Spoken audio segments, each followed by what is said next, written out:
Howdy! I'm Awesome424, and this is part of a submission for a co-op race. Final Fantasy IV Freedom Prize. It's the Final Fantasy IV randomizer. It's one of them, at least. My race partner would be Alcel, and then we'd have commentary from Cupsroll21 and Daphnis. So, yeah! Randomizer, Final Fantasy IV. We take the plot, we throw it out the window, we get you a ship called the Enterprise for free, thus Freedom Prize, and we start doing things. But before I begin, here's just some general info about what you'll be seeing me do. We have 4 objectives, which you have to complete all 4 of them to get the crystal, which is one of the 2 items we need to beat the final boss's butt. First off is Cave Magnus, so looking for it there is an item called the Twin Harp. There's some cool special things about Cave Magnus we'll get to there. Liberate Baron Castle, we're looking for a key called the Baron Key. Have Coco Forge Legend Sword with Adamant. You take the 2 key items, Legend Sword and the Adamant, you're able to get underground, and you can forge it into a heckin' strong item. In this case, I think it's going to be the X-Cal. Oh no, it's GBA Weapon Forge, so not necessarily.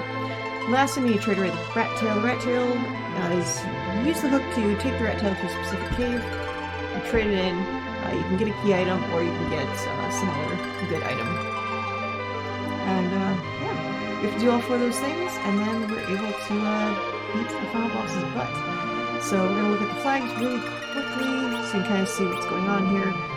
K main summon, that's basically where the key items and progression are, so almost everywhere. Anywhere, everywhere. If we're fighting a boss, or in certain other cases, not, we'll get a key item. It's also a free key item, so we're going to be going to a sleeping bar and pick up key item there. Pass being a key item, pass is a very quick way to the final boss. That could be in one of those boss locations. See Relax, no earned. No earned we'll talk about during the seed. Start, you can start with 1 or 2 characters, Cecil or Edge. We're starting with Edge. And the rest of the seed, we will only see the other characters that are not named Sid or Edge. Or Cecil or Edge, excuse me. So Cecil is unfortunately taking a nap with this flag set. We are also not getting a Fusoya, so no mops today, which is fine. T-Wildish, that just means anything and everywhere. Anything is everywhere. Any other good ones? Glitches, Warp Life, Self Back Row. We'll talk about those as we go. We start off with 99 items. 1 item and 99 copies thereof. I have no idea what it's going to be. We don't get to get the strongest arm of the game. Spoon is a favorite flag of mine. That is the Bard. Edward gets to use the most powerful in the game, a piece of cutlery. And then the Super Smith, that's something we'll talk about when we get to the actual forging. So yeah, that's all we got. I guess we gotta start this bad boy up, don't we? Alright, so as I always say, like a band-aid, and 3, 2, 1, 2. So that's how we start. We are going to start with a second character, and we'll find out who that is very shortly. That is going to be a Palom, actually. We do get the Twin Harp. No, it's a Palom. Alright. So we do have a webpage to start. We have the Twin Harp, so we do have access to our first objective, which is Cave Magnus, which is pretty awesome, if you ask me. And we know that sprite that showed up, that's going to be one of the 2 different bosses. It's either going to be the Officer Soldier fight, which is that little Buterino, or it's going to be a Baron Guard, which is that little. They have the same reward sprites, so you can't really tell who's going to be. Until we find the other one, or we fight that particular boss. Anywho, we are going to start off by collecting characters. Free characters are accessible in this game. The C no earned means characters that you have to fight for. You do not get to fight for them anymore. They don't exist in the seed. Right now we have a Rosa and a Yang. You'll hear it said both ways. I kind of bounce between the 2. That's fine. We now have 2 physical fighters and 2 white mages. The nice thing, Rosa's a very good archer. People say she's really better than Forum. Personally, I love my girl Forum. She can be surprisingly strong. But with that, we're gonna start both checking out this first area for goodies and get another free character. And that is going to be the twin. This is actually kind of interesting. So Palom and Porom. Palom is a black mage, Porom is a white mage. Which is nice. Interesting feature with them is that when they're together, they have an ability called Twin. They both have to be alive, mind you. So if one is taking a nap because they have 0 HP, this doesn't work. But they can cast one of two pretty strong, or pretty good spells early on, and I used caveat early on. So that's what we're going to be potentially relying on kind of early, which is fine. Plus with that change rod I picked up, I am very happy with that. But, I'm going to do a little bit more looting. It is too wildish, so like I said, anything can be anywhere. It says no, or it's max tier 6, there's up to 8 tiers of items. Power staff is kind of funny. That's going to be equipped on one of them, one of the white mages. But yeah, the max tier 6 does temper what you can find, but you can still get some pretty good items. I did see a couple good things, unfortunately for Rydia, and I'm hoping she's not in this seed. She's like my least favorite character in the game. But if she is in the seed, the Sylph Summon that we picked up is going to be really useful. That's a Tella. Tella's interesting. I'm actually not going to use him right now. If in this particular flag set, if you don't pick a character, you can pick them up elsewhere, which is fine. But,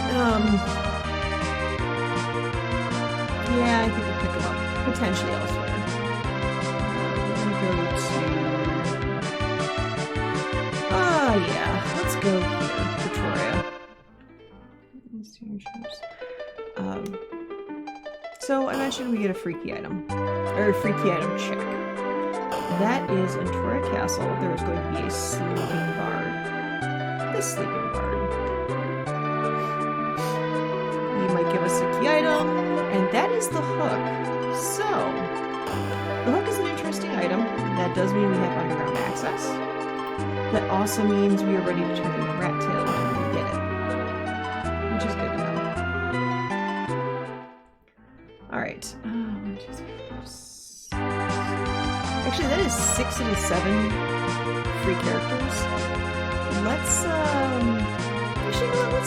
Let's find a boss. We haven't fought a boss yet. Let's do that. So what I want to do right now is equip our boy Edge. Ooh, Edge has Boomerang, which is perfect. So there's a glitch called the back row glitch, which basically I can do is put Edge in the back row, and normally he loses a lot of his damage ability. Ooh, exit's nice. But if he's basically what happens is if you equip a character with a back row item, and the menu it would be a weapon with an arrow on it, you can now do normal amounts of damage with the back row. Well, Final Fantasy IV was a finely crafted video game, and there's a glitch that normally if you take off that back row item, it goes away.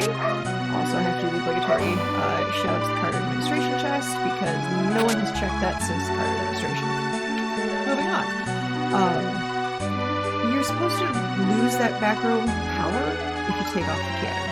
Or if you take off the item.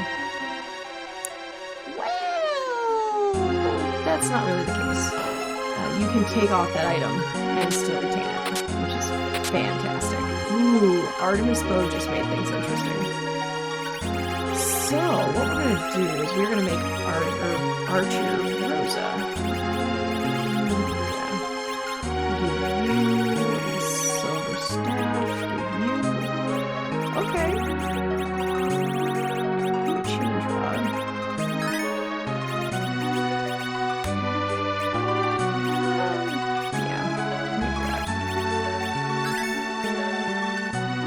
So the Artemis bow nerfs the heck out of magic ability, but it's really strong, and it's really strong against dragons.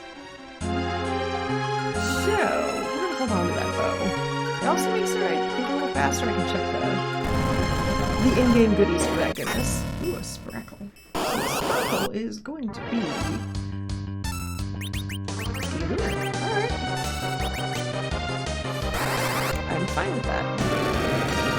Dealers are actually an endgame boss, which are kind of pushovers in this spot. I'm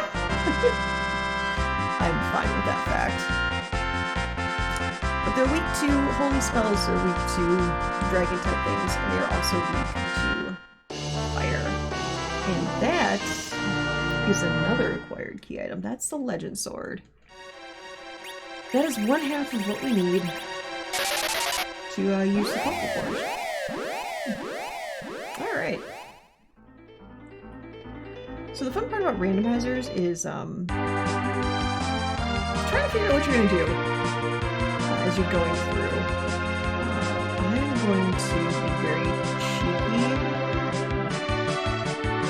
and check the Choco Forest outside Mount Ordeals. Because why not? Actually, it's twofold why I'm doing this, particularly. One, Ice Claw. Alright. Of course, you would have the Charm Claw. So.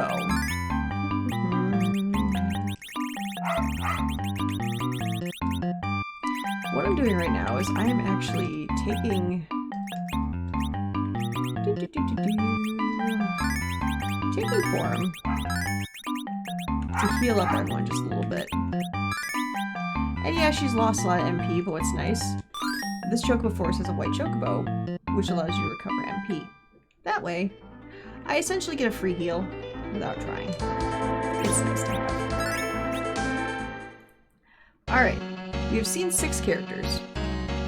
We get access to 1 more character. And that's it. Those are the 7 characters we get to choose from for the rest of the game. And this is going to kind of tell us how our party is going to shape up. And that's not a character I want to see, personally. I am actually going to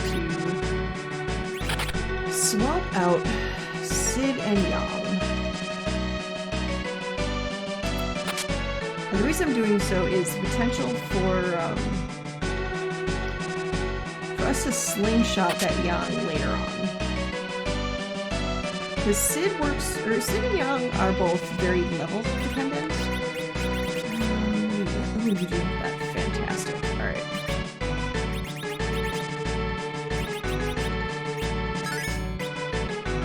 But Yang more so than Sid. Worst comes to worst, I can make Sid into a pretty decent anchor. That's not really someone I wanted to see here. Oh boy. So, Golbez. What Golbez is going to do is going to kill 2 of my characters.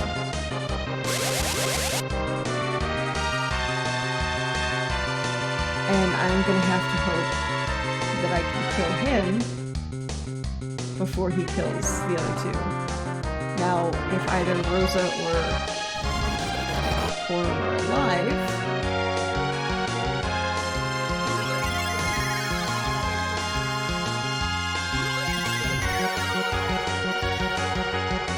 okay, so this is where it's going to get spicy. I'm going to try to have Rosa revive probably Porum. I don't have anything to throw.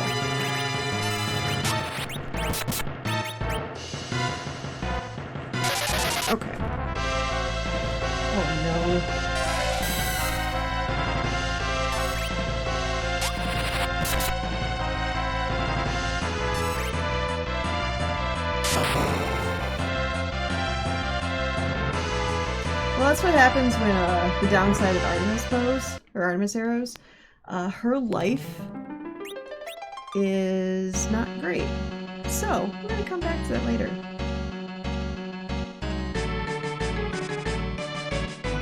Which happens. It is what it is.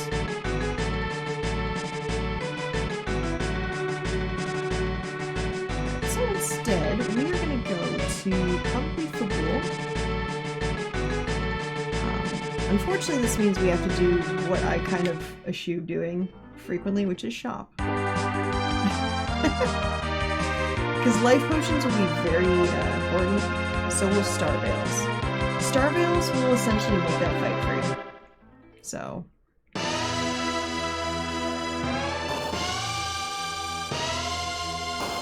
first, let us see if we can find anything. The Elven Bow is really nice. It would be good against mages of sorts. Sure. Okay. Also, we don't have Iridia, so I can get rid of all of that and get a lot of money. Alright, I don't need the fire sword. I don't need the silver sword. Dragon definitely the horse whip. Okay. So we're set on money for a little bit, which is fantastic. But still no, like, life potions, no, Star Veils or any of that.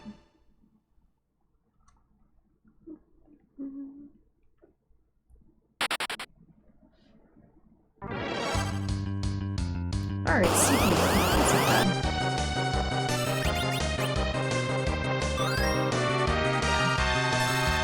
CPU does not do much damage here, or doesn't have much HP here, which is fantastic. What I am going to do is attack that. Yes, I'm fighting against Remedy, but I do enough damage to where I'm not too worried. CPU just kind of does some basic stuff. You'll see Twin Magic going down very shortly.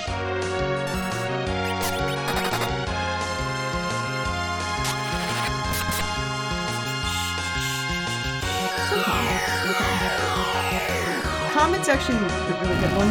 Case in points. Just like that, CPU is dead.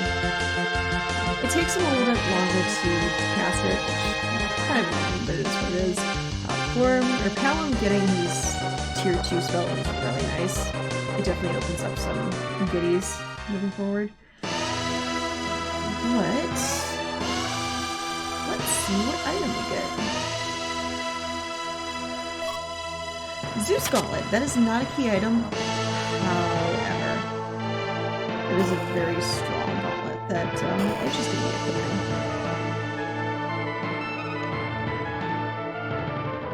Alright, so we have that. I could check to see... Yeah, you know what? Let's go Baron. We'll go to Baron. We'll get a little bit stronger. We'll see where our levels are at, and then that'll determine if we go deal with Golbez or we go and actually do Twin Harp. But first...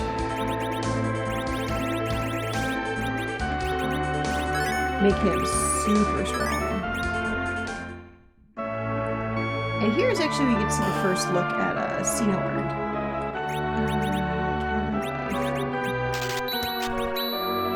So those things pretty much determine where we are going after this.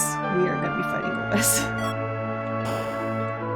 We're very much going to be fighting Golbez. But yeah, so Dr. Mugai. Interesting. So that Piggy would normally be a character that we could pick up if the Sino Earned flag was on. But it's Sino Earned. What the devs have done has put in the Piggy sprite, kind of be a placeholder for characters that you could get. It's pretty cute, if you ask me. But it's a pretty quick fight. It's supposed to be a single fight that only has 400 HP, so these are pretty much one-shot kills. This is not a fun fight by any means of the imagination. Mom Bomb, this spot has 4,000 HP, which is annoying in and of itself. But Mom Bomb gets a not fun perk of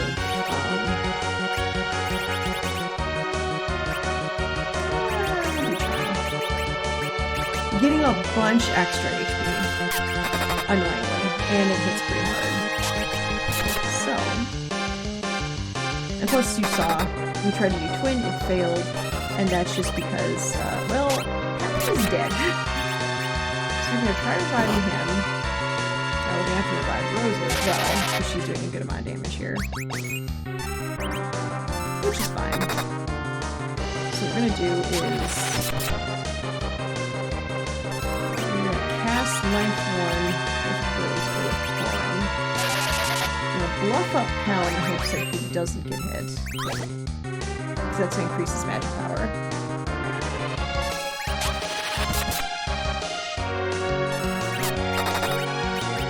This is not gonna do much, but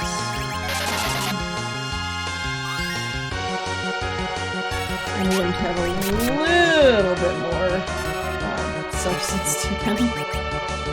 Okay, Flare's the weaker of the two between Flare and Comet. That's fine. Right now we're just trying to power through the not have to deal with the exploding phase, which you'll see just a whole bunch of grenades. Actually, yeah, here's the thing.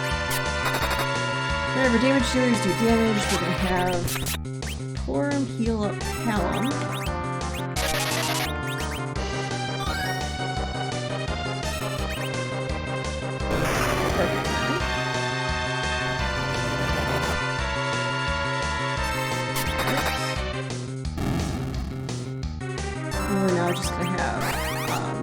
Our characters do, well, aside from Callum just then, hopefully they will do more multi-directional stuff.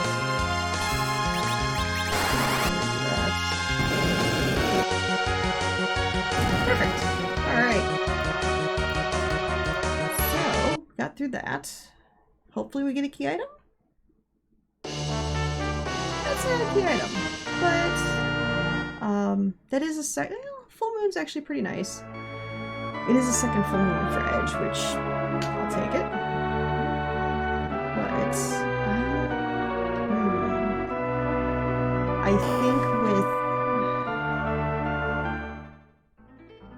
I think with what we have, we can take on Lopez. AKA we have Starbase. Which is fine. Alright. Yeah, we'll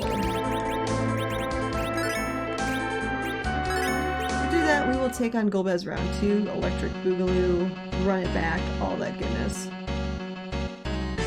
And you'll see how much easier this fight is, because what we're going to do, actually, what I'm going to do, personally, is take Edge out of the middle.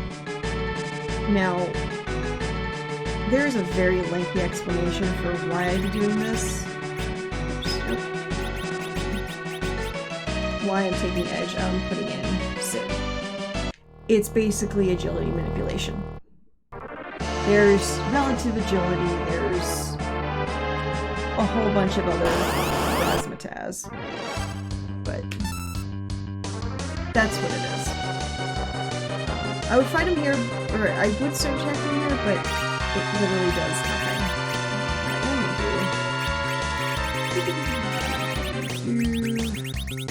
Let's move things around a little bit while he talks. Just try to save up some time.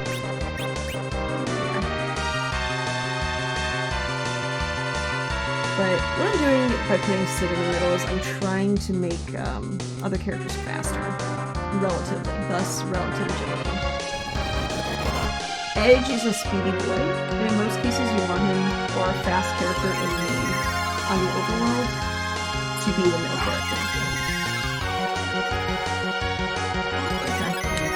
So Rose and Sid, that means Rose is gonna go first, I hope. Maybe, we'll see. Fingers crossed. that Rosa form. I can count to 2. That's fine. Let's see who gets the first action. Oh, it's Sid. And that's fine. Because now...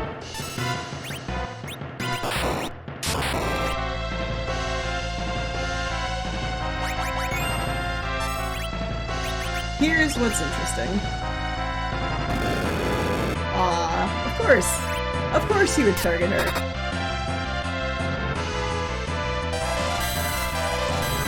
So, Golbez, his spells are gonna bounce off that Sid, and yeah, the fight's over. So, you have to do damage of some kind to Golbez for it to register.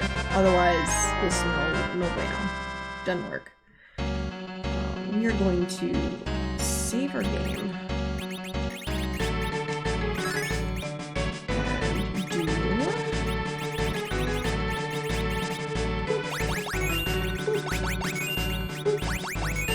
We're saving game because this fight is a little scary. It can go very well, it can go very poorly, and it really depends on who is in this back attack spot. But since it is a back attack, what we want to do is change. Yeah, actually, yeah, this is fine. This is fine, TM!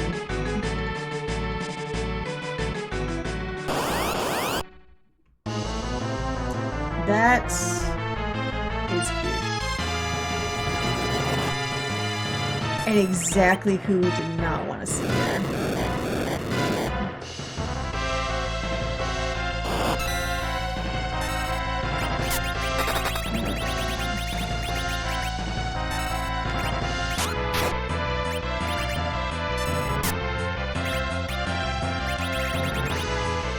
Well, let's see here. So basically what I'm trying to do is get past her ridiculous evasion right now. This is one of the worst characters to find in this spot.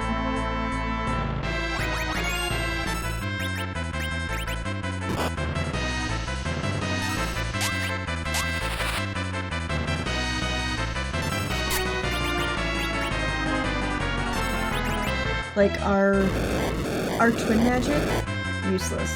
It's completely useless. You just have to kind of roll with this.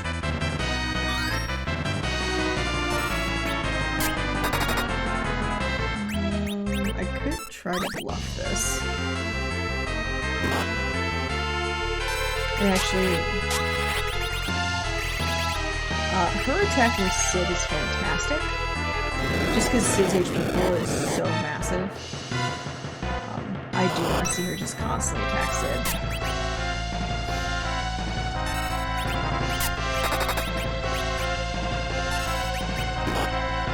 It's, again, perfect. Like here, even to demonstrate, this Ice 2 is not going to do anything.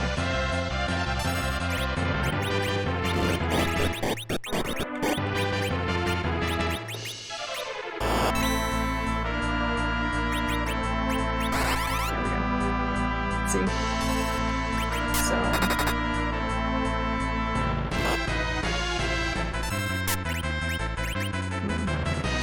I think what I'm going to end up doing is take off the arrows off Sid, and then yeah, we'll probably give him to Rosa just because Rosa's aim command really helps her get through stuff very readily.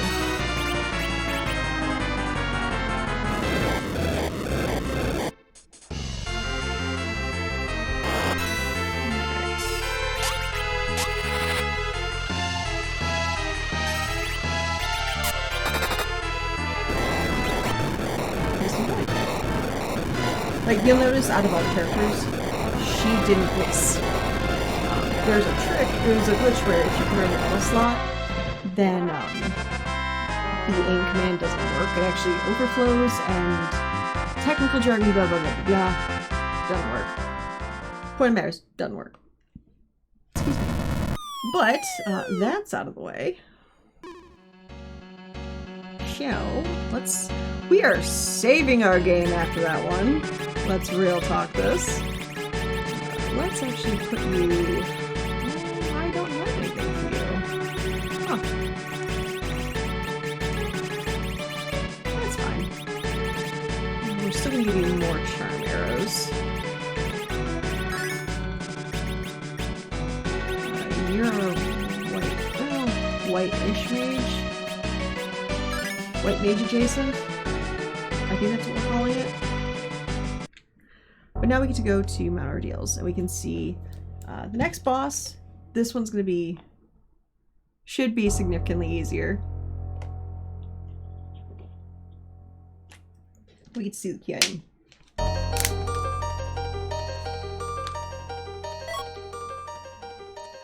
Darkness Crystal is interesting. Magus Sisters is also interesting. Considering Porum is going to be doing a lot of damage. So do this, do this.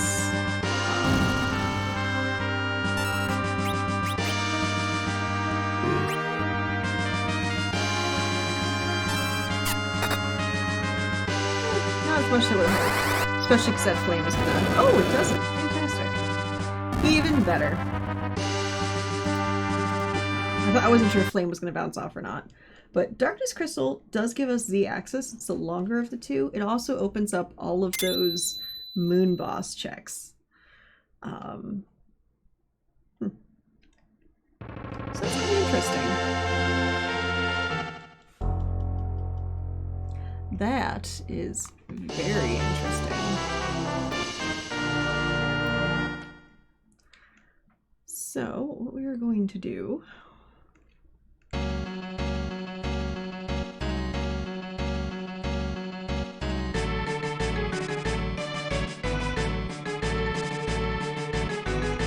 is, I think, you know what, we're going to be a little cheeky. I kind of want to see who the Hookrat character is. And by Hookrat character, I mean Hookrat boss.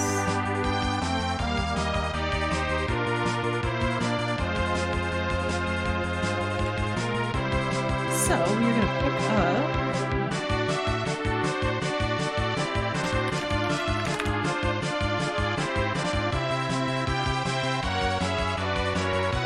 pick up our little hovercraft and we're going to take it over to where we drop off there. I'm going to save my game. And we're going to go look at some shops. We're going to go look at the White Spear is a very nice start, not going to lie. If I saw that, right, that was a dwarf axe. That is fantastic for our anchor Sid. That kind of solidifies his place as an anchor. Okay, so we do have silk webs. We are going to verify the seed with a carrot. It's just something I do, don't mind me. And let's check out some armor. Okay. So I'm not sure it's nice for edge. Nothing terribly amazing right there, which is fine. Vampire, not bad. Right now what I'm doing is I'm getting information, kind of weighing our options in terms of, can I take this hook route on now? Or do I go and take on the Twin Harp right now?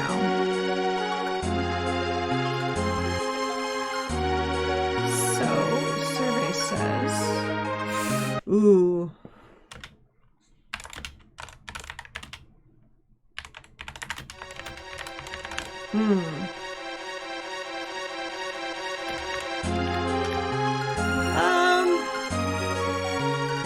That's not a hook road I want to take. That sparkle can be very dangerous. Like, very, very dangerous. basically, by very dangerous, I mean that could be over Hogo. So we're going to take on the Twin Harp first. We're going to talk a little about Twin Harp here. The Twin Harp, it's actually an incentive that we can have in a run of Free Enterprise, where you can, like, our wonderful devs, particularly Xenocat, one of our workshop helpers, she does amazing harp music right now. And pretty much anything, well, let's not say anything, most things, she can put together a wonderful harp rendition of, based on, like, in-game abilities and everything.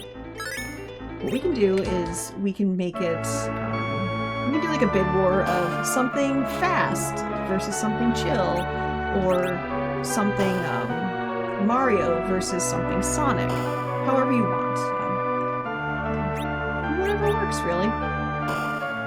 We can do essentially just like an incentive thing where we've chosen a specific song and yeah, we get to hear it. Kind of how we want to do. It's random, and when we do our seeds, that's actually not bad. Oh.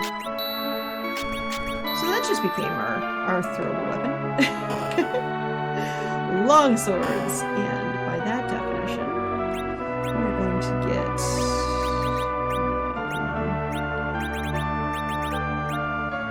three of those.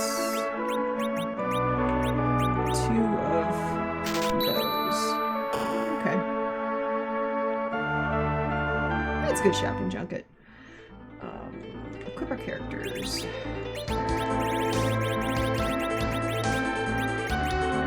At least give them something. But yeah, so it's random when we play it. Unless it's forced. We still don't get to see what it is or hear what it is until it actually happens, which is pretty cool if you ask me. So it's kind of whatever it is.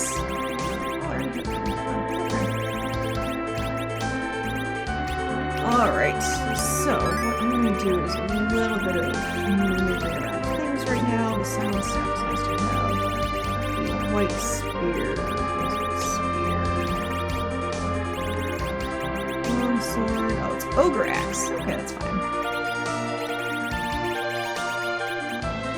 That's still a great thing to have for our sword.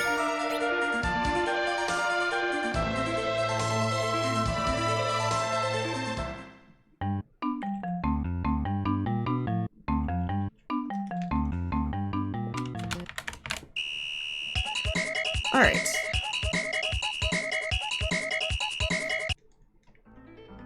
We already saved, so we're just going to go into Cave Magnus. And you'll see, it'll say magnetic field in effect. Words are hard. Basically, that magnetic field, if you're wearing anything metal, your character is going to be frozen, which is fine. The first part of this fight, we need our characters to either be all incapacitated. We need our characters to be all incapacitated in some way, shape, or form.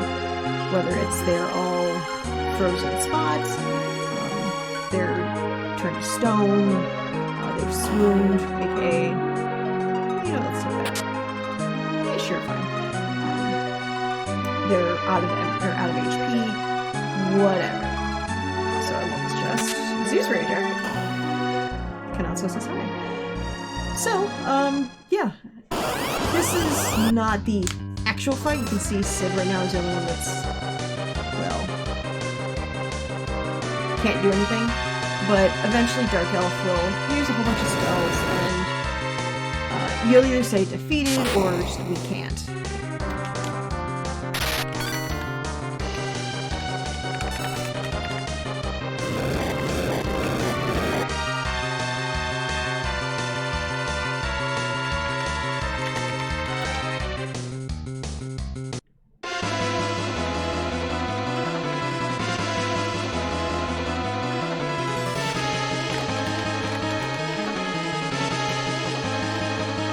Right now, this is where we don't say anything, we just listen to the music when it starts playing, so I've kind of quieted down, but I will show you what the song is for this particular seed as soon as we can.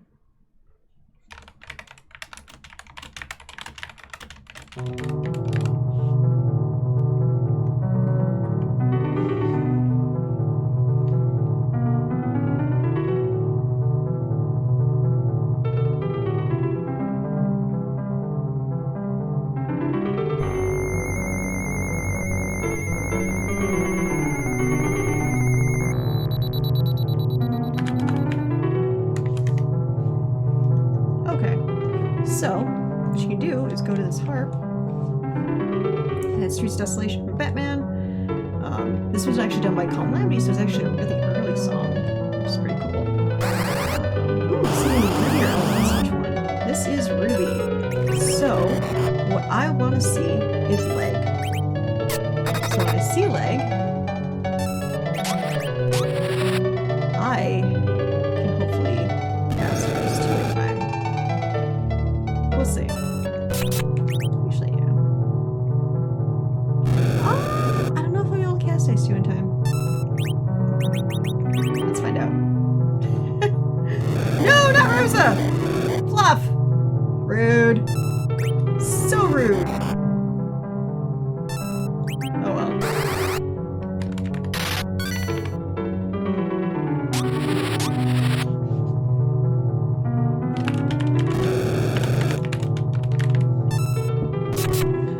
So, annoyingly, when Ruby's leg or robe is closed, it does not take ice damage.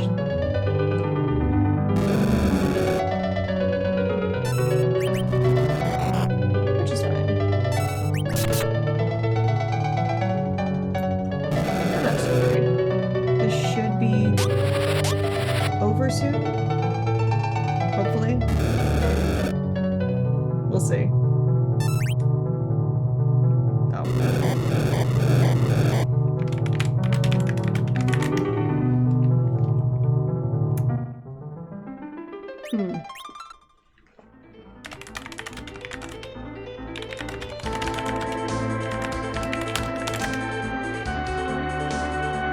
Let's try that again, shall we?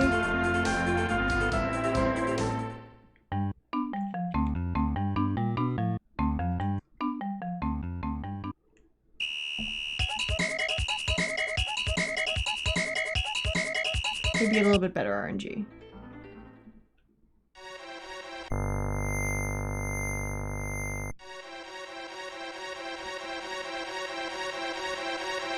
I could just go to the moon. If this doesn't work.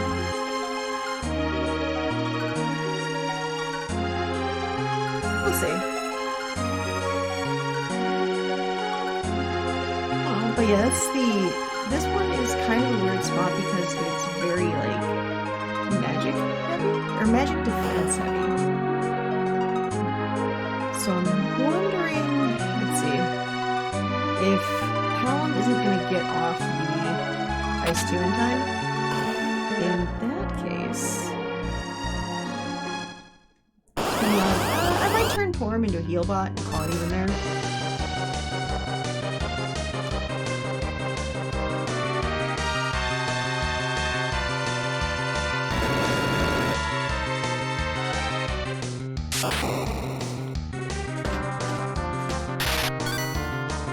Now it's just kind of that annoying, like, sit there and wait for everything again.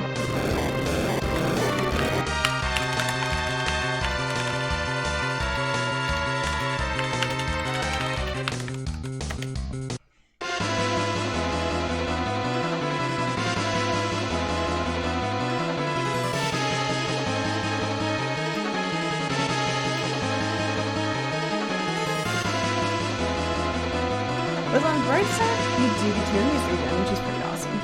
So, I'm here for it.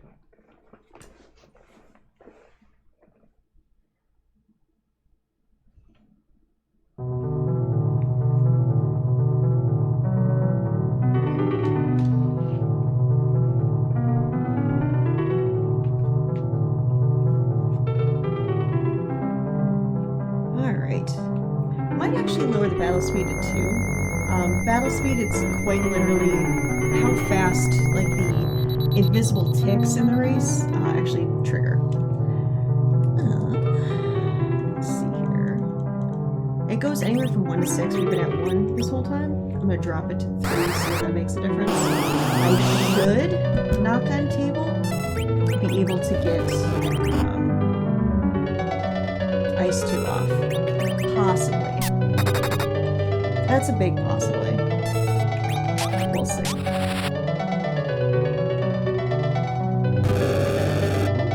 What? have Corum doing some healing this time.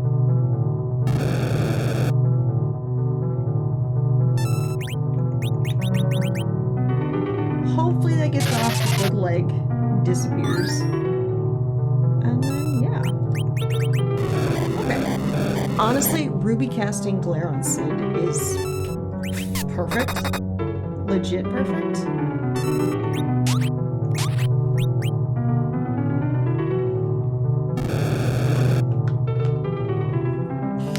No!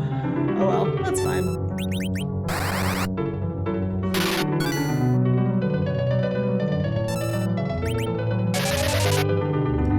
That is totally fine.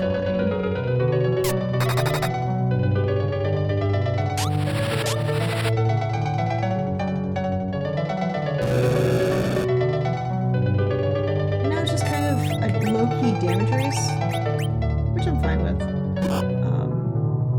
What I kind of want to do is try to cast Ice 2 right now, so by the time Palom casts it, the robe opens up and we now have leg, which is fantastic. Or we could kill him! There we go. Perfect. And the best part, our anchor, Sid, does not get any MP for that. Or, EXP, excuse me. So, this kind of helps with the whole agility situation, where the character in the middle slot is our anchor. And that kind of changes how slow or how quickly our characters will fight. So that is Cave Magnus done. Alright, and Corum just gained exit, which is fantastic to see. We do have Berserk, so we put it there, move there, move around some more spells. Virus is fantastic to see on Palom. Virus and Fate are the two really good ones that you're building up Palom to get. They're super beneficial. Because they're just really strong spells. And they're both very, like, super fast cast times. So, yeah. I think what we're gonna do...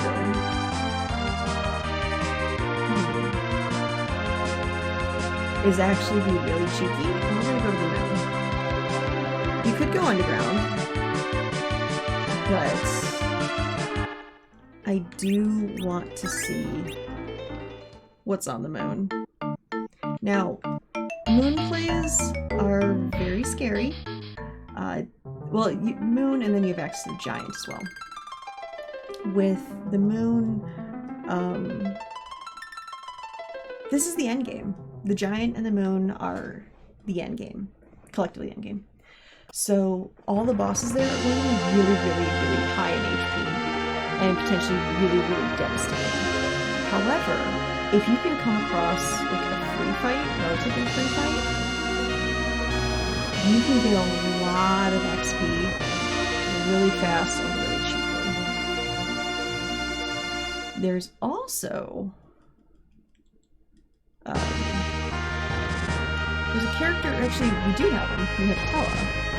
You can do a very interesting grind called the D-Machine grind. I'm not going to do it on account of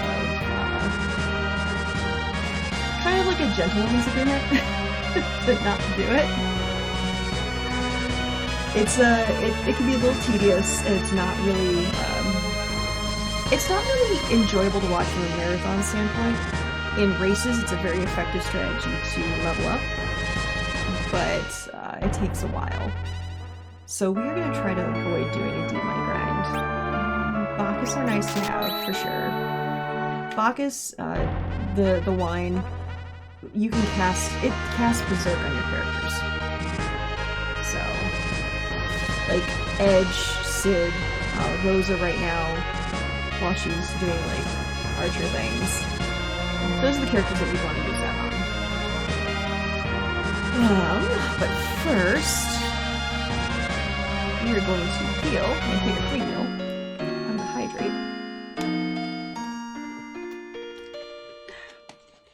check an area called Cave Bahamut. We call it Cave Value. It is a very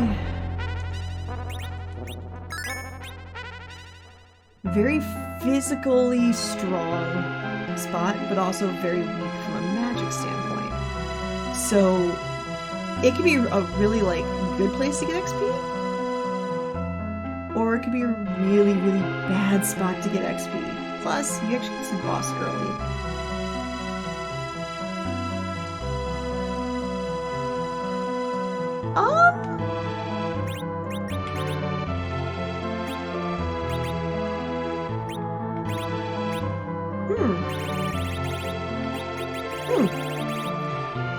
We're gonna try something. We're gonna try one thing.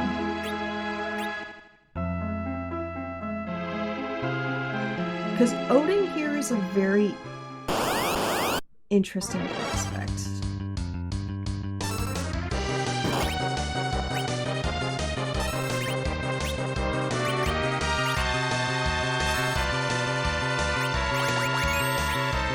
Very interesting prospect.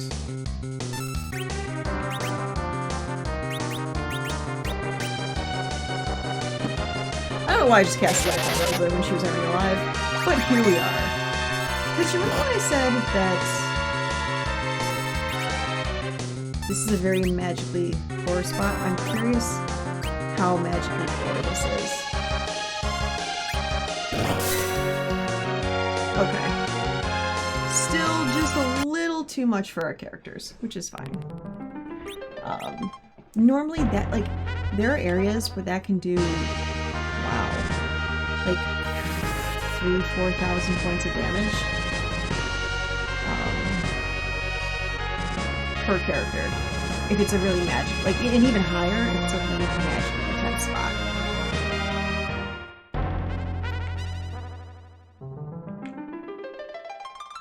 So instead, we are going to do some shopping for bosses. We're going to peek some bosses in some pretty terrifying but high XP spot if we can get lucky. And there are a few free fights still on the table right now. King Evelyn, the other officer guard, Plague to an extent. So there are things on the table. Bahamut is actually another very free one. So this could be a bit of a gamble, but when it pays off, it is pretty awesome. Because right now you'd be in like the 40s, 50s at least taking on these enemies, and we are not. We're in our teens and 20s.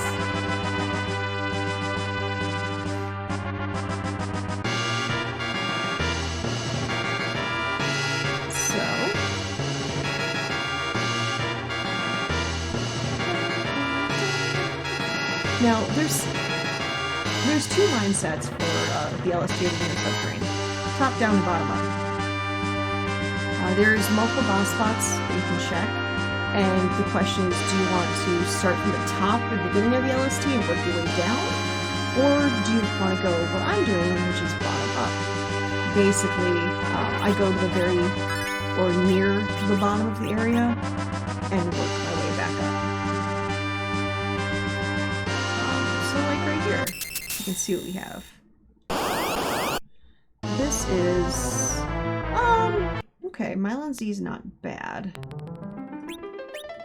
The magic right there, magic and physical can be kind of free there, so unfortunately not free. Let's check right here in the plague spot. That is not free. Case in point. Antlion, there's a meme with Antlion that is always on. Like, even though Antlion Cave is one of the earliest spots in the game, like where you fight it the first time, or like in vanilla. But, yeah, it's, it tends to show up on the moon far more often than it should.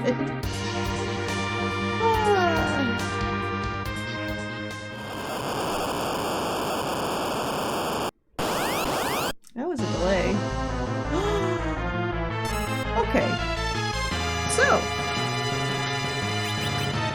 as I was saying, you look for a free fight. You take it where you can get it. This is a free fight. And what I'm trying to do right now is kill off my Sid before this becomes a free fight. Okay, so let's talk. King Queen Evelyn, it's meant to be essentially a gimmick fight. It's magic and physical solo as a script. It's because King Queen Evelyn, spoilers, are Edge's parents. The King and Queen, they use Fire 1, Fire 2, do pittance damage, will eventually change color, like they're doing right now, gain consciousness, realize, oh no, look, what are we doing, and die. This spot is one of the most terrifying spots in the game, and was 100% free. So, I just got really strong off of a really free fight. This is why it sometimes pays off to make this gamble. Nothing for a key item, which I'm fine with. In this case, the EXP is reward in and of itself. And actually, if you go down those stairs, the downward stairs right there, that leads to the final boss. That is literally the last boss fight in the game before you fight the final boss.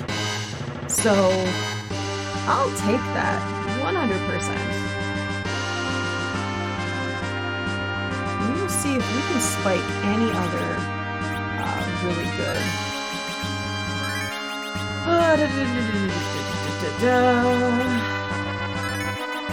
Screw up the characters a little bit. Alright. Yeah, so right there, almost to our 30s. Just on that really cheeky check, which I am here for. Okay, so we know Mylon Z's and D-Lunars, we know Antlions and Plague. Those aren't free, and I'm still not high enough level to take them on. So what we're going to do is we're going to head to the Wyvern spot, which is it is a very high physical spot, so it can get very scary.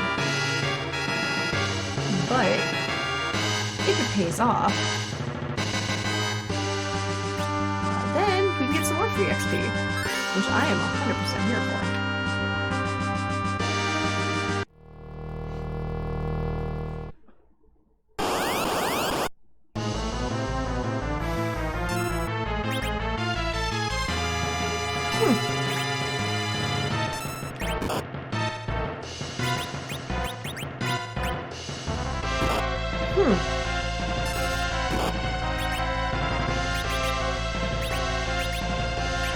This is interesting, because this is also a free fight.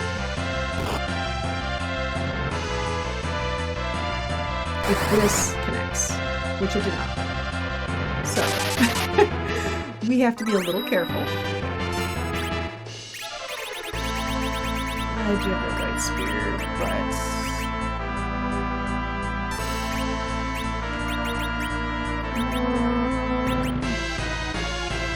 we're gonna protect our characters right now. Very much so.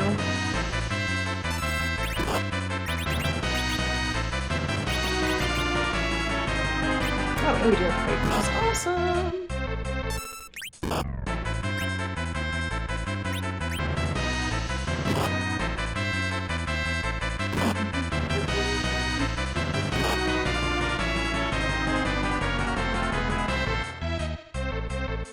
Come on, Palin. Okay.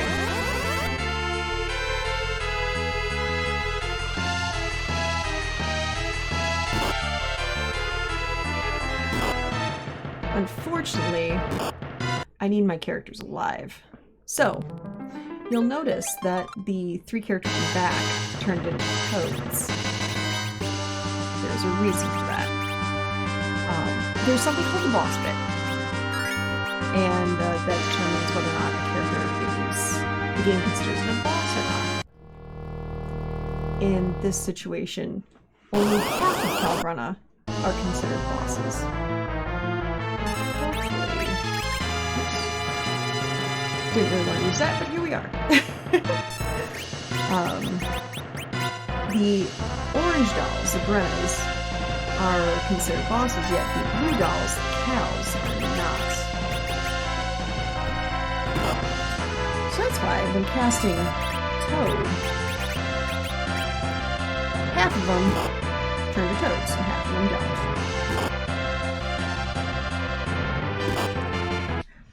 And what I need them to do is stop hitting my palm. It's making this trick a little hard to demonstrate when, yeah, it doesn't quite work, which is fine. Alright. So we're gonna do that. We're going to then cast Toad. Oh no, that was poor. Remembering characters are hard, yo. So we're gonna blink Callum.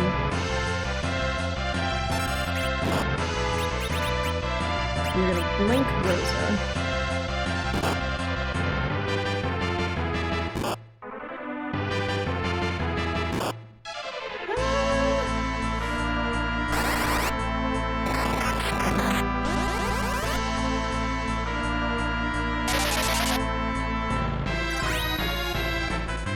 So we're getting our blinks out.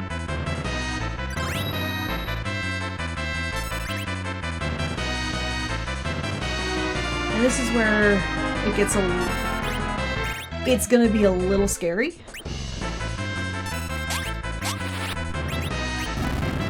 But we should be fine.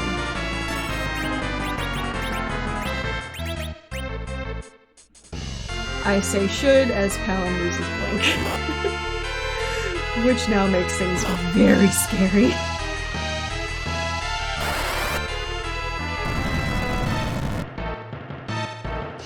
Okay.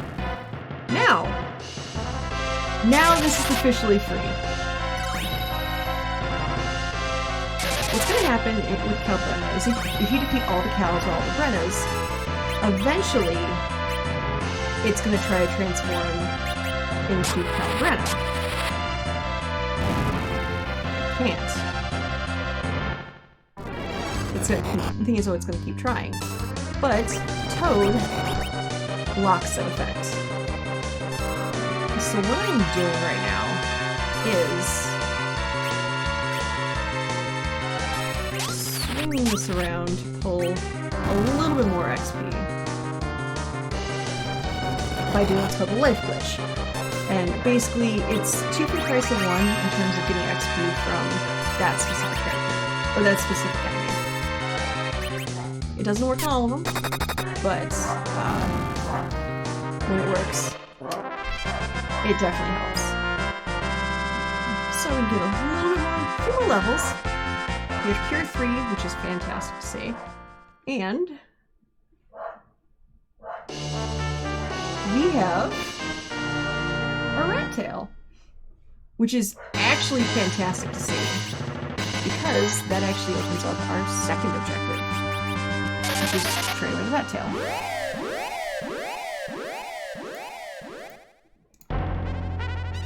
Alright. So what I'm going to do is I'm actually going to, instead of reviving Sid, I am going to use Porum. Make sure everyone's alive. And by Porum, I mean Rosa.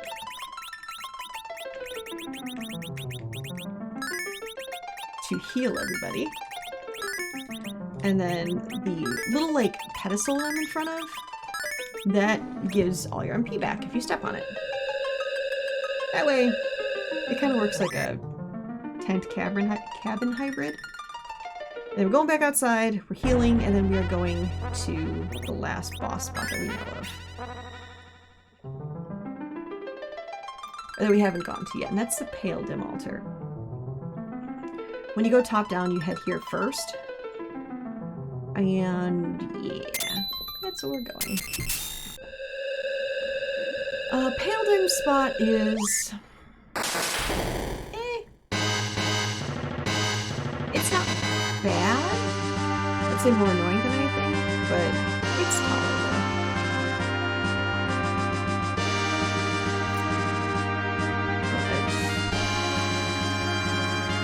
That being said, depending on what this is, we might either do this, change my battle speed back up to 3. Or we might just head down and go the hook route, because I feel a lot more confident now.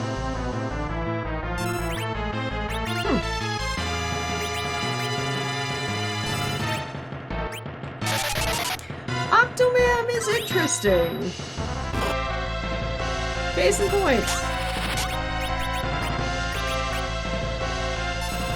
Octomam is very damaging.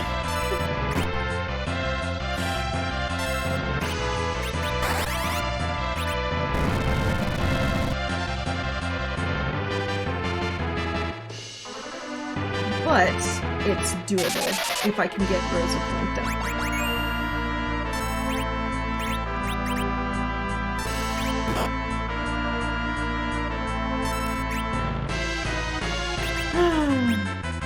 If I can get Rosa blinked. Well, actually, there's a very interesting fact to it. Basically, every 3 attacks, well, the first one, it's the 3 attacks, and then I think after that's either 2 or 3, it loses a tentacle. As it loses its tentacles, it slows down.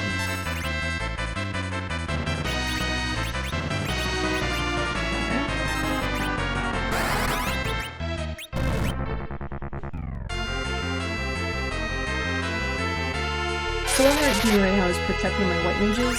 That way I can just start cranking out life and blink. And if... Hi, Freya. My dog just said hi. Don't mind her.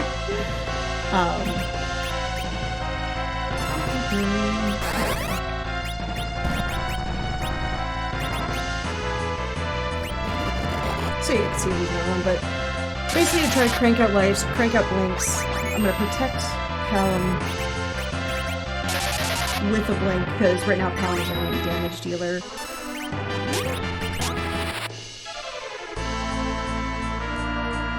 Okay, so Rosa needs a blink now. We'll give that to her. We'll give that to Edge.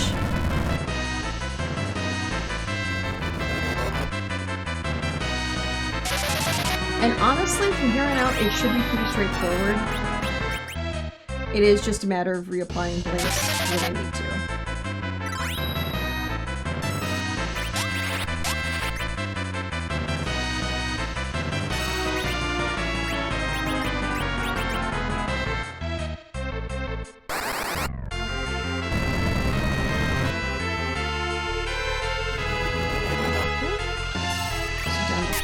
You can actually defeat Octomam before all the tentacles go away.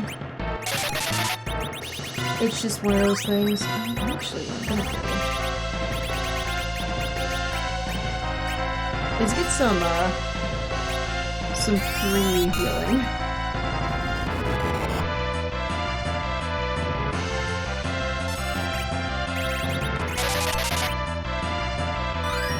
Now, what I also need to do is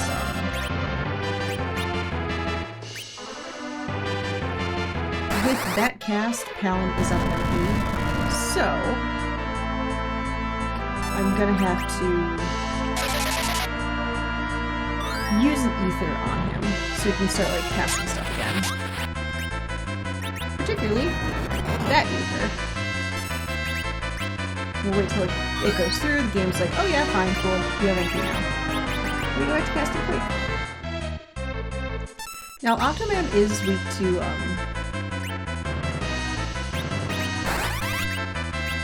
lightning, but Quake is just a much faster casting time that it's just nicer that way. Also, what I'm gonna do is with the next.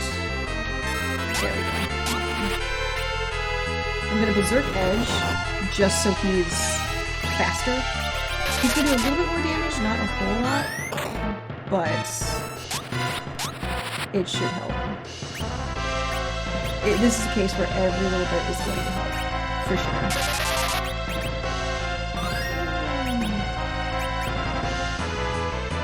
Yeah, we'll see what Aquaman attacks next, and that'll be our next recipient of the blink.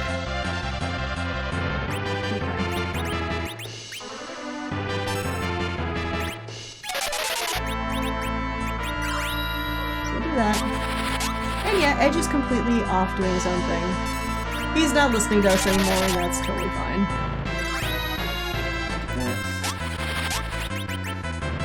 There we go. Alright.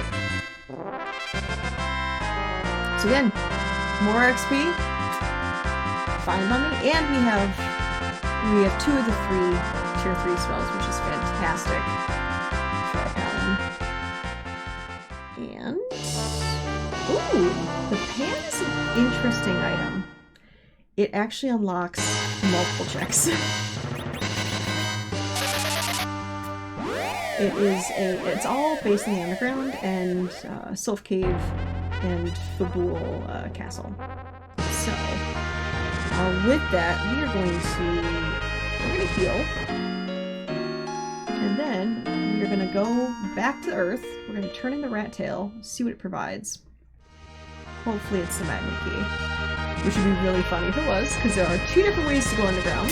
The hard way, which we do have access to, the hook route, or the magma key, which is the easy route, and it's very fast. Okay, 2 questionably high-powered bosses, or you throw a key into a well and blow up a mountain. I would prefer you throw a key into a well and blow up a mountain. That's just me. That is just my personal preference. It just sounds so funny. So yeah, I'm just gonna go blow up a mountain right now. That's cool. Yeah. Alright, so we are at Fabool. So we have taken a wrong turn at Albuquerque here. There's that, so we're going this way.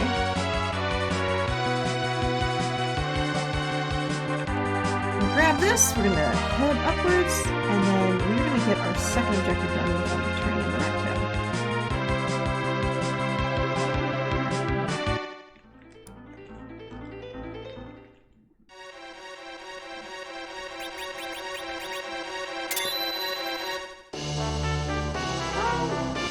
No key item, but it is a dart for Edge, and it's an objective, so we'll take it. So it looks like we are in fact going down the hook road, which is fine. Click off the rat tail. I just realized we do have to pass. We have the twin harp done. So let's go underground, shall we?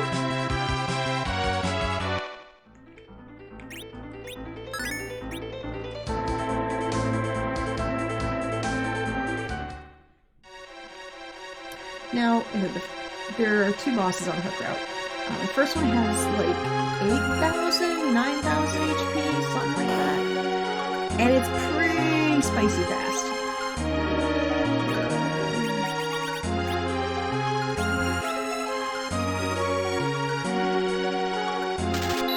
Yeah, we're fine. That's fine. So it's not like... If you can avoid it, the better. Actually, I saw it, so I'm gonna give that to our wonderful black mage. Give her the silent staff. Do I have anything else for her? I have a silver ring, I'll take it.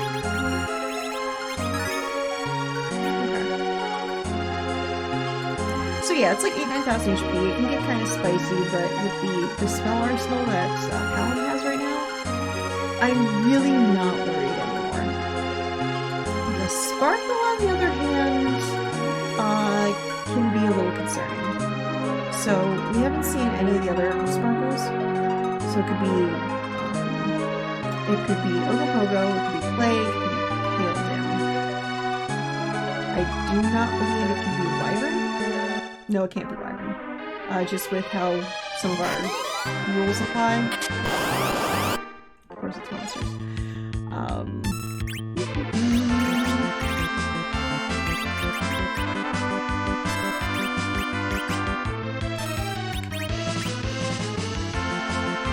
So what we're going to try to do right now is get really cheeky. See if Rosa can hit a size. I don't think she'll be able to unless she gets really silly lucky. That's fine.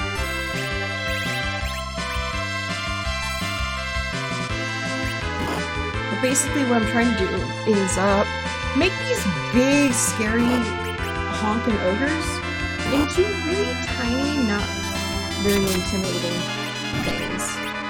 And also get a life glitch or two, because I can. There we go! Alright.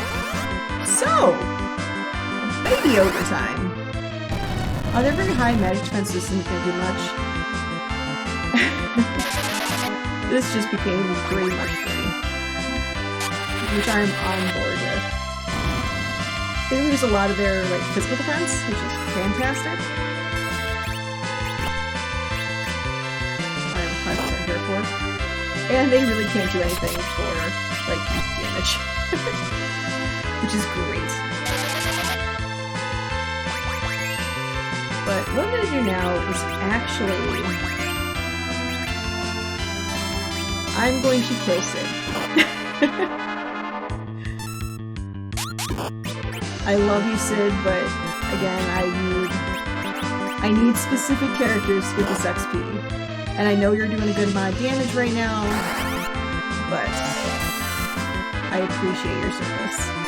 I need you as an anchor. On the bright side, we can't appreciate that majestic beard. He's got rocking that really cool smile, really weird cool smile on his face. And actually that gave us the last victory spell for Hallam, which is fantastic. We got another Artie bow, which is also great. Alright.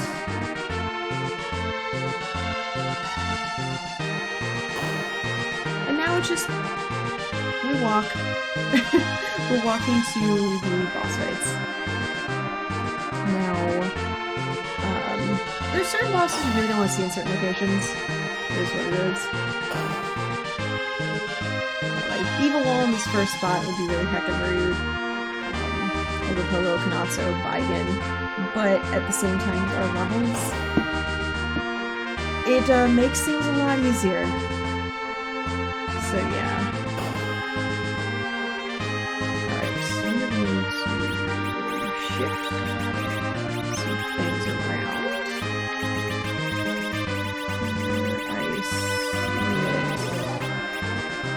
Magic, you have 3 now, so we're going to do that.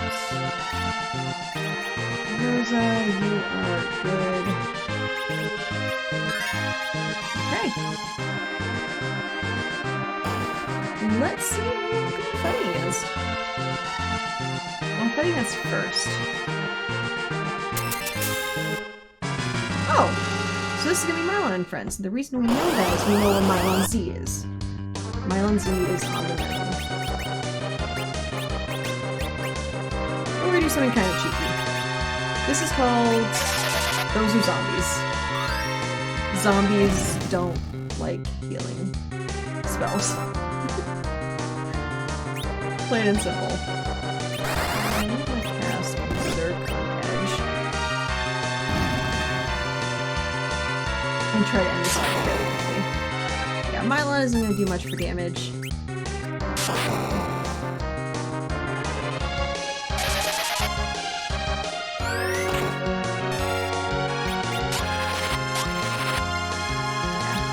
This will be over fairly quickly. I actually don't necessarily do anything.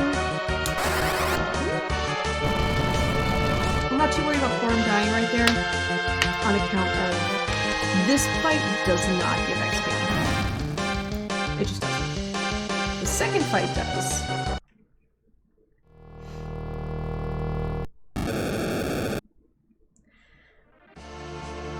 And since I don't know what that is, I'm gonna drop this to 4.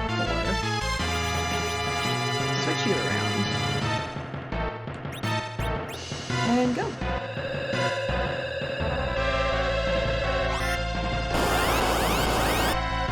Okay. So Paladin, not too much to worry about. What's interesting about Paladin is very strong against elemental spells. Quake is non-elemental. So that's kind of what's going to happen.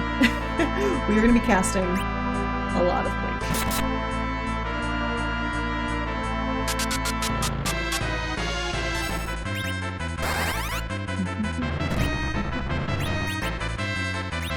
Cast Blink on Callum, just in case.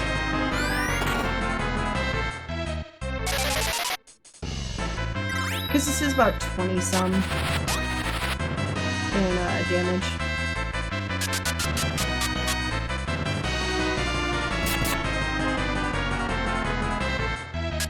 I do, however, want to take out Sid eventually. It is what it is.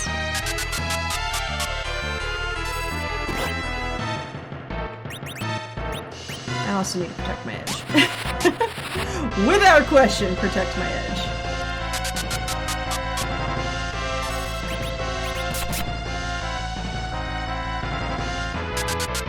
And yeah, anytime Paladin gets physical attack, it slows, which it gets annoying, but it's not like the end of the world by anyone's imagination.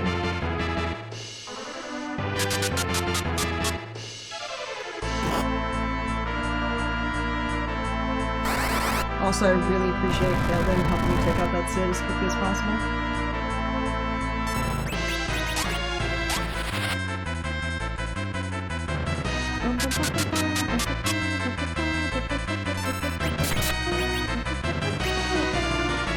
And again, this is mostly just so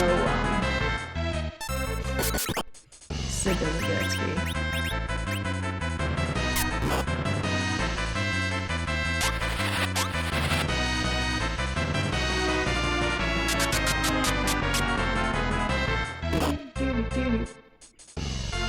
Alright, there we go. Now it's... From here on out, this is... Lay Fight of Freeness. We're just kind of enjoy ourselves and chat. Hello, friends. That would have been actually funny if, like, the very next attack after I took out Sid was the one that got hit. And to be like, yikers! That, spicy, but not. But once we actually finish this, we have full access to pretty much anything I really want, which is awesome.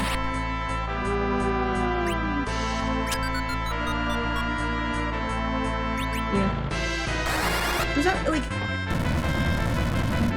The reason I didn't do anything with Form just then is sometimes it's faster to not do anything with your character when you know, like, your characters are fine right now. Like, I'm gonna blink up Edge again, just in case. He's got more than enough. Doesn't matter because Paladin's dead. Because I know he's got enough damage to survive a hit. But, yeah, it's a free fight. At that point, I had my setup all good to go.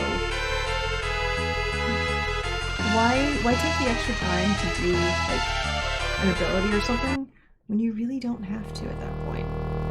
That's nice. But, anywho, we have underground access, so we are going to take this pitfall, head down, and actually get a bunch of key items, because right now we are sitting at 7. That is Baigen at the top of the tower. Which is interesting. Wait. Okay, I don't have package. There's like... So I have 6. That's fine. Oops. It was the door so nice I went there twice. Sweet. I think when I was clicking things, I accidentally clicked the package while like checking off somewhere. Alright, so what I'm going to do is I'm going to immediately take the Falcon, which is this red ship, head to the left, go to what's called the Silk Caves, and hit someone in the head with a can. Plot, just leave it at that. But yeah, it's a summon spot. It's called the Silk Cave. Guess what summon you probably learned in the Silk Cave? But here we don't do that. That takes too much time and effort and all that stuff. So we keep everything else so. And a summon monsters check, is whacking Yang, a sleeping karate man, in the head with the key item called Pan, which we now have. And then we can take that pan to Fabul and talk to Yang's wife, Sheila. Instead of just giving us one key item, she actually give us two. So this is essentially potentially 3 key items at the price of 1. That is Earth Crystal, which is a nice key item. It opens up a bunch of goodies. Not what we need though immediately, which is fine. Alright, next up, we're gonna head to the Town of Summoned Monsters.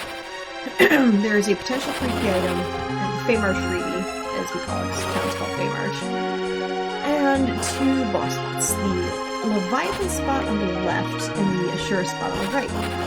There's a whole debate whether it is, like, there's value in Feymarch or you quote-unquote fade March. Because, yeah, it could be great, it could be bupkis. And you don't find out until you fight the bosses. But, with that we get another Zeus Gauntlet, which our Sid is gonna be happy. Yay! Woo! We do have Sirens, so we can finish out our grind with that, which is cool. We'll do some armor shop checking. Huh, that's interesting. The heroin robe would make my Rosa into a permanent damage dealer. I'm a little hesitant to do that.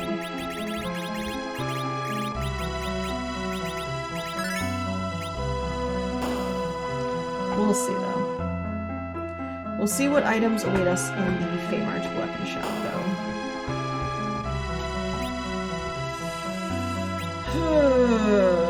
Yeah.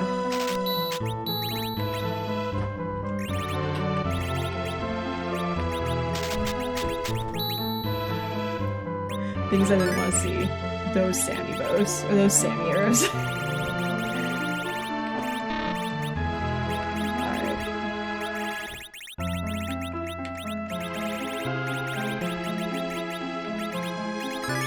So Edge can do a good amount of damage right now, just by himself, which is great.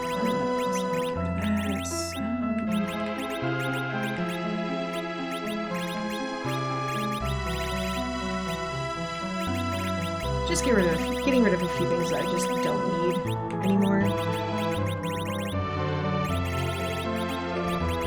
Because yeah, you'll notice space gets kind of tight.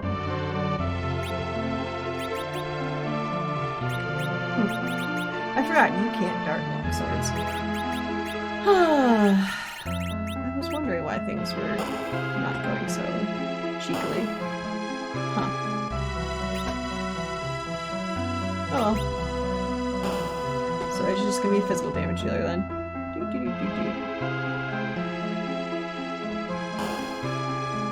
Let's see who's in the Feymarch today. And is it worth it to check it out?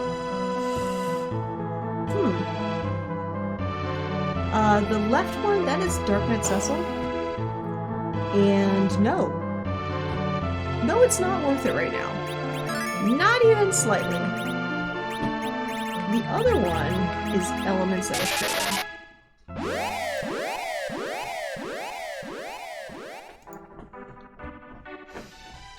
I don't really like either of those, to be honest. let's actually go upstairs. By upstairs, I literally mean we're gonna break the mountain that we could have broken with the magnet key. And we're gonna turn in this stuff for Sheila. We have 2 key item checks. We're still looking for the adamant rock, we're still looking for the bearing key. And then after that, we actually can fight Z. Also, always switch to the free enterprise. This is not free Falcon. This is free enterprise. There's a bunch of little memes in our community, and that's low-key one of them. It's not like a main one, but it's one I enjoy personally.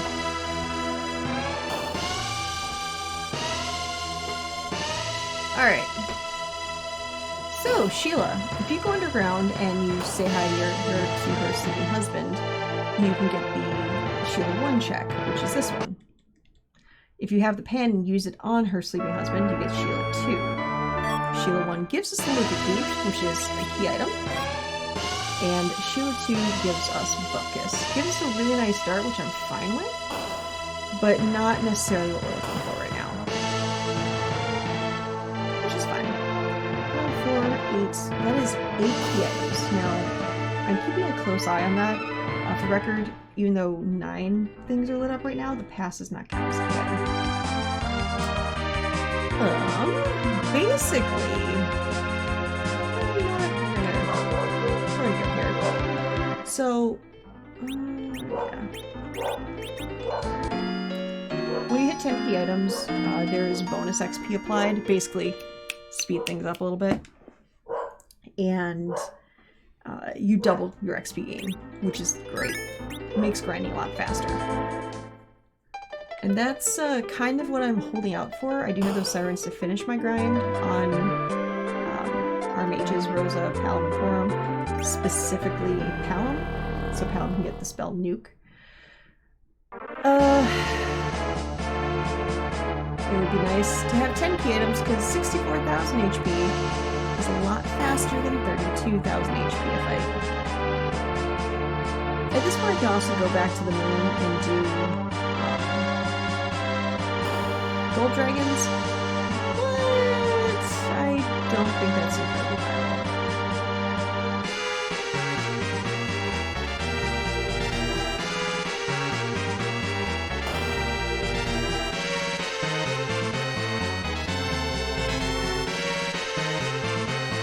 So, this is more Walking Simulator 2K22, as we go fight our first bosses in Tower of Zot.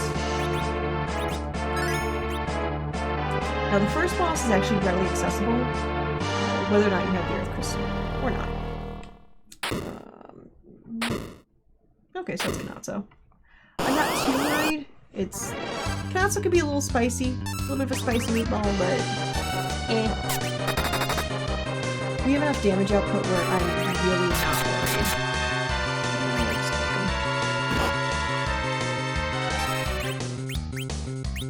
Because what Kanatsu will do is gather the water, and will do damage based on its current HP with wave. Depending on the spot, you might want to scare him by casting lit stuff. Or, if you know you're going to do enough damage to mitigate how strong wave is, you can just power through it. And in this spot, that's exactly what I'm doing, especially with hiding in the shell. Yeah. Hiding in the shell is kind of like the last phase where Kanatsu tries to recover, and clearly was unsuccessful in doing so. Now, if this was like a lunar spot, or someplace on the giant, or even with low-level characters, the words are failing me. Hook route. You might want to try to scare the water, or use a lit spell, lit item like that Zeus Rage we have, and try to scare him away. I said no. I'ma just push through this fight and call it even. Now we see 2 more piggies. This is pretty much again, placeholders for the See No Earned. These would actually be characters that could join the party if C Earned was on, but it is not. So they're just little piggies. now we get to see who we are fighting in Slot 2, and that is a Noodle. Which is fine. We are gonna cast Big Wave once, do like 25%? Yeah, 25%. That is legit. And then Leviathan's gonna turn into a Shy Noodle and turn away from us. In the meantime, I'm gonna prep a Lit 3 spell.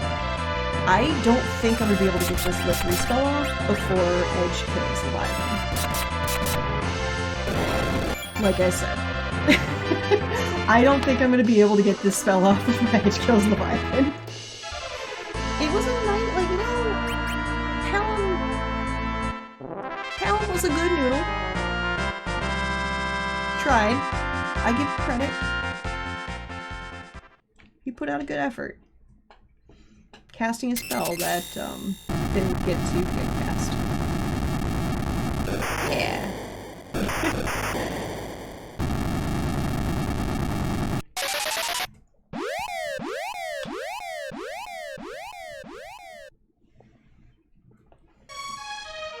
Alright, survey says Baron Key!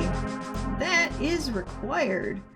So, immediately, what's nice is we get dropped off right at Baron! And we are gonna go take care of Baron. Let's stop at the Baron shop, see if there's any good items in there.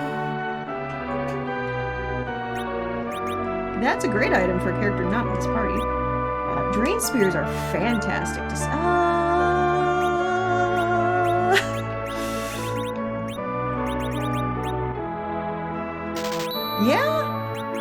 Yeah, we're gonna dart light swords.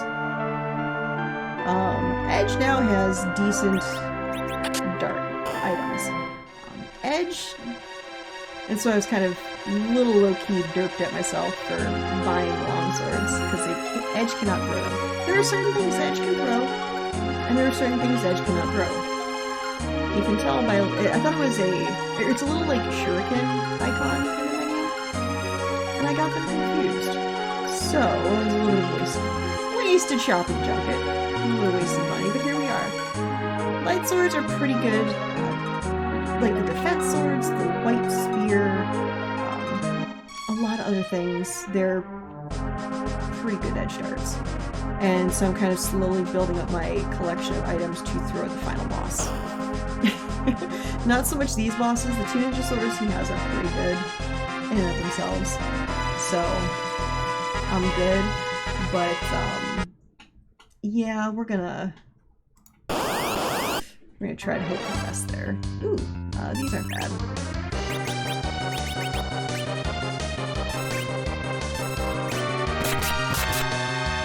So these two are gonna fall pretty quickly. These are the Baron guards.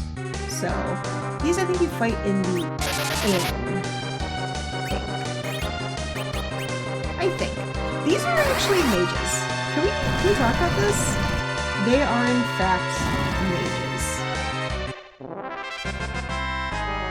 They look like mages, don't they? Absolutely look like mages. 100% look like mages. Totally look like mages. They don't look like mages at all. Let's be honest here. Okay. That's a shout out to the loot goblin in me that doesn't get to really goblin much. Alright, today's Baron King is played by Sprackle. So this could be one of a few different Sprackles. A little scary, but here we are. Wyvern! Alright.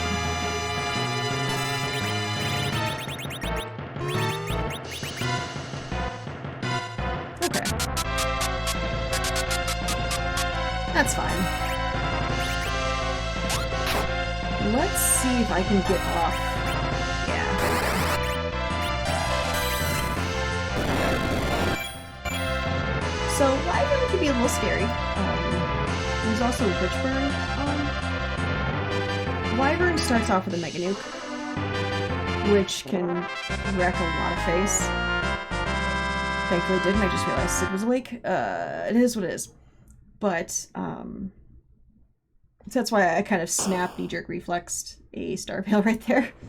Because yeah, at that point you could just cast Starveil on, which is a reflect spell, on a character. Mega Nuke hits the Starveil and damages Wyvern instead. Or Witchburn. Witchburn. Witchburn turns that first spell into something different. That's usually better. Not guaranteed. But usually better. Oh, hi. Okay. That...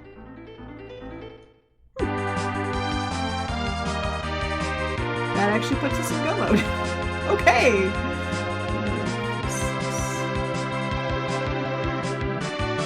And that puts us to 10 key items, which is great! Yeah, Witchburn changes things up, thus the full cast is slow. That's random what it uses.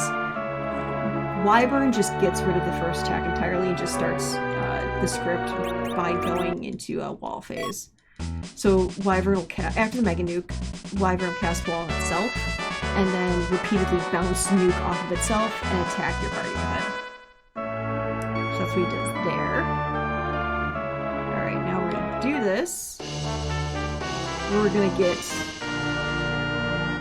a claw that I wish Edge was in my party for.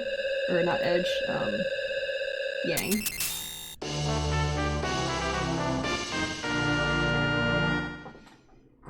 I'm wondering if it's worth it. Oof. Okay, let's take a look at this god hand. Who gets to use it? Only Edge.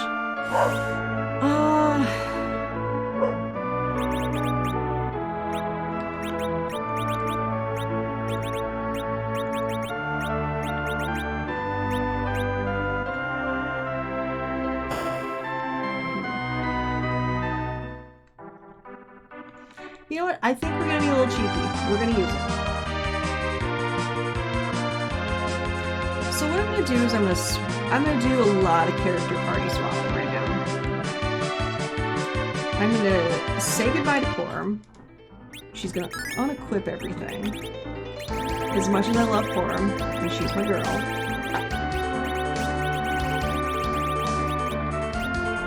Rosa is going full white mage duty.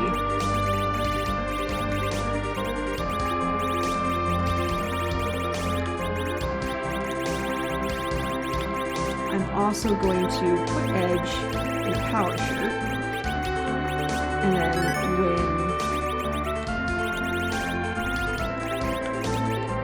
when I'm swapping out, basically I'm swapping out Sid for Tella as my anchor, and I'm swapping out Porum for Yang as a damage dealer, and we're going to show you God Hand in action.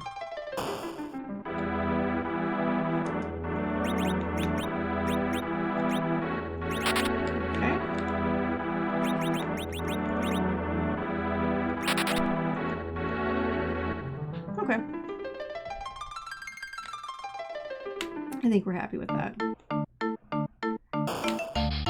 Now, what I'm going to do next, Yang is going to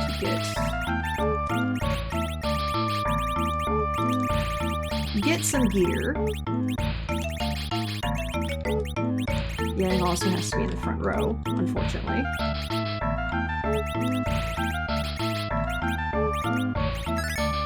Which is fine. You there, you there. Okay.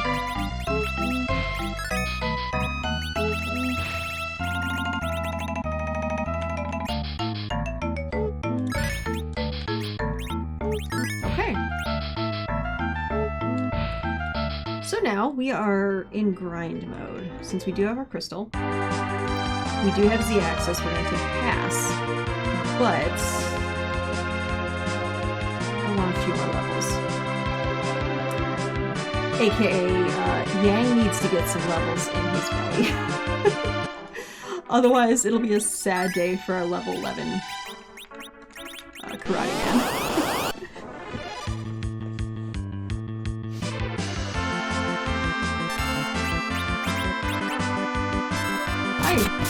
just hit the wrong person. Oh goodness. Don't mind me, friends. Don't mind me. So again, we don't want Tella to get any XP whatsoever. We want him to be very low levels.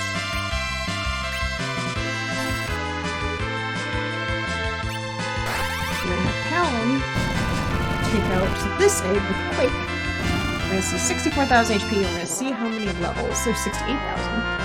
How many Yang gets? 20 levels! So he's up to 31 already. Which I'm very fine with. Actually, let's... why not?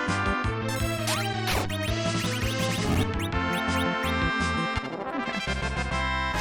So Yang will keep getting Slingshot.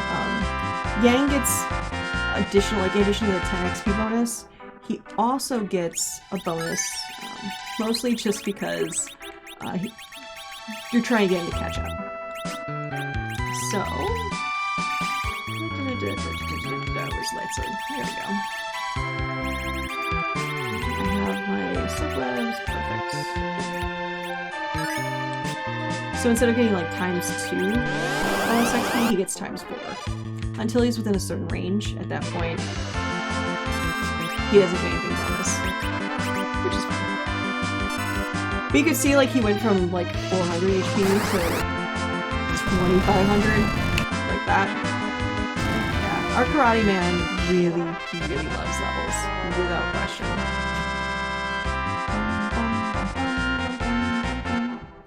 Let's see here. That was 43, which I don't think he'll be at Quake, or he'll be at nuke levels before I finish this grind. And if he isn't, he isn't. We'll just make do without it.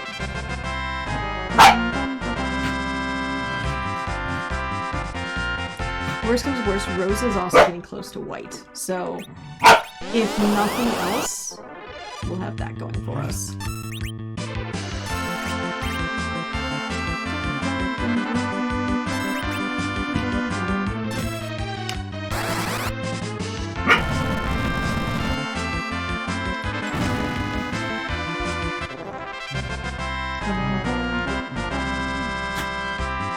So Fatal, we are getting there. We're almost there, I should say. Which I'm cool.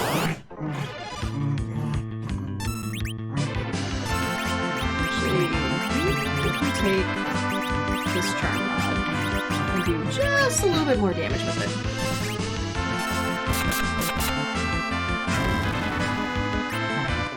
It's like, or you can just, basically I just like, you know what, Palom, you're good. I got you, boo. We're just gonna take you out. Take me out.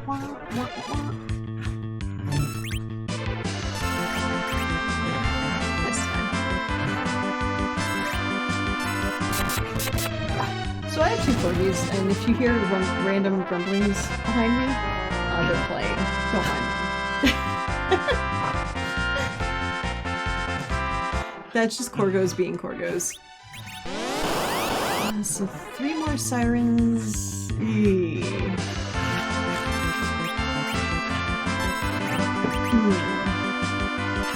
I'm not sure if they'll get there in time, but worst comes to worst, we'll be fine. And like I said, Rose has now got white. Ooh, and Medio, so okay. Palom is 1 spell away from nuke. Or like the next spell that Palom's gonna learn is nuke. So, and Rosa has white, which is even better. So we can do what's essentially called a hybrid strat.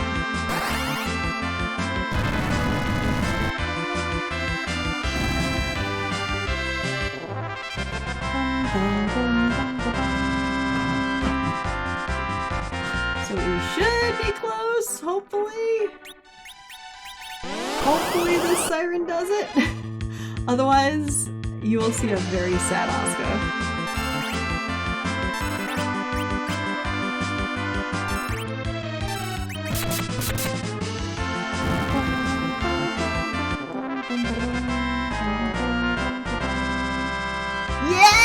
Yeah! Alright. Let's go. If all else fails, 10 is a very good number, to put it that way. Okay, so, Z. Zeronis. Final boss. Basically, kind of like the harp, we can do things to Z. Actually, while this is going on, I'm going to start tweaking a few things. We can change Z's appearance to whatever we want. Yeah, box right there. So this could be another bid war, this could be a donation incentive. What works, works. Yeah, that's good, that's good. And there's a lot of different, like, there's over legit, like, 500 sprites in the pool already. It's pretty awesome. We do this cute little meme where, like, people will put up Z-Flag's emote on the Free Enterprise. I don't know if I saved. We're gonna save again, just in case I didn't save, even though I think I saved. Because you can never save too many times. Yeah, we saved. Oh, I know what I didn't do. I didn't adjust my spells. Let's do that right now. But yeah, we do this thing called, again, whose butt are we gonna kick? People do other types of memes and whatnot. Some people ask like a bunch of different random questions. I like to just do something but let's go, fight them, be done with it. But it's a really big thing to reveal who the sprite is. During Flame Fatales this year, Dijon Ketchup and I did a race of Free Enterprise, and there was a donation incentive to get to a Flame Fatales-esque Z-Sprite. And our wonderful head dev and artist Scala Kitty, she put together Faith Miss. So it was the actual, like, mascot of the Fatales as a Z-Sprite. So we can pretty much do a lot of really cool things. So it's a big, it's really cool to find, like put together a Z-Sprite for this. They can be funny, they can be serious. Different members of the community have Z-Sprites that are put together. Like I have one of literally my 2 dogs. So if you play this and you ever see Corginess, that would be Freya and Galahad. Not puns. But this fight is going to be pretty straightforward. Tella is going to cast the crystal. We're going to change Zeronis into a fightable form. Rosa is going to use Starveil on us. Hallam is just going to start slinging nukes like it's going out of style. Yang, I'm probably going to berserk up right away and just let him do things. That is a dragon. That's actually a really cute dragon, not gonna lie.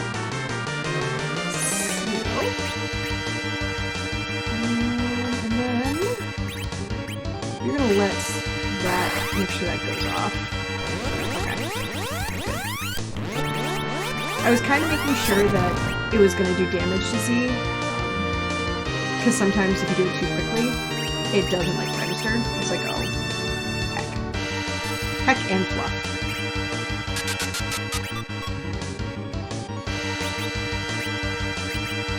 Alright, Tella getting hit with that is actually fine.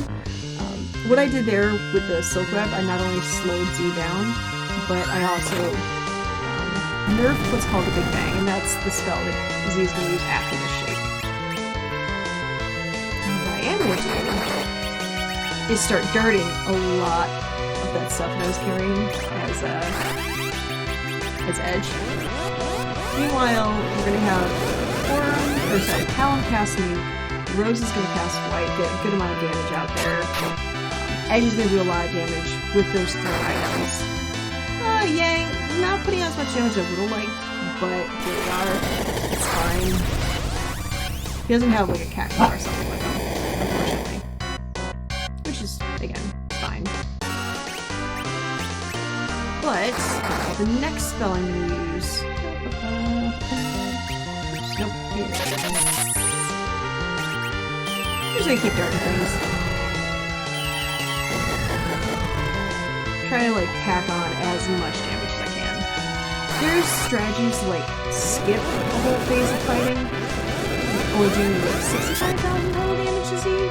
We're not going to be doing it in this one because we are using a hybrid strat and it does involve only using melee characters, or excuse me, only using magical characters to do that like the skip, if you will. Actually, yeah, we have to heal. Just in case.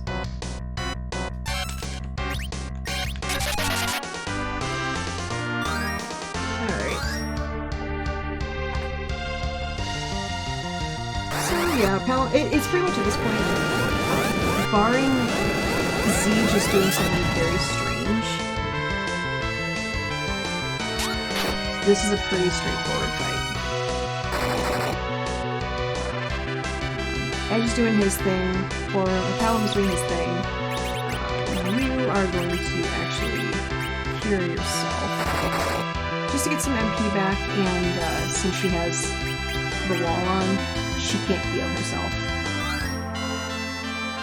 So that works.